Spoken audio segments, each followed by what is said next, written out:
In April of this year, the city passed regulations to legalize short-term rentals with the goals of protecting the long-term rental stock for people who want to live and work here in Vancouver, and to allow residents to earn supplemental income by renting their principal residence.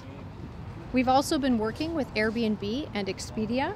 These platforms represent over 90% of Vancouver's short-term rental market, to educate and support their hosts in complying with Vancouver's new rules. And our intent was to make it easy and accessible for operators to license themselves. And that, again, we've seen to be quite successful in having over 2,600 licenses issued in just over 4 months. As a result, the cost of issuing a license does not fully fund the program. Again, that's been fully described in our council report, and council has supported us in providing the funding to initiate and launch this program, and we'll be reassessing future financial models going forward. This week, we are starting enforcement and targeting the unlicensed or invalid license online listings for enforcement. We've built a new sophisticated data analytics system to address the complexity of tracking and managing short-term rental data. And we are looking across all platforms to identify and find those operating in contravention of the bylaws. So the data sharing has started. We received our first data extract from Airbnb in August, and we are scheduled to receive another one in September.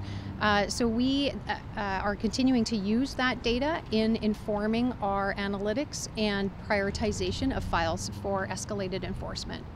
Anyone listing a short-term rental without a valid business license will be subject to escalating enforcement. That includes fines of up to $1,000 per offense, and that may be applied per day and per platform. Non-compliance with the bylaw can be referred to our prosecutor's office, and they can see prosecution from the city for non-compliance with our bylaws. A $1,000 fine can be escalated to be as much as $10,000 per fine. Airbnb has implemented a system restriction where if you have flagged yourself as exempt from a short-term rental license because you're operating as a long-term rental, your calendar will not accept bookings for less than 30 days. So this is another example of where Airbnb has partnered with us to ensure that operators are compliant with the requirements.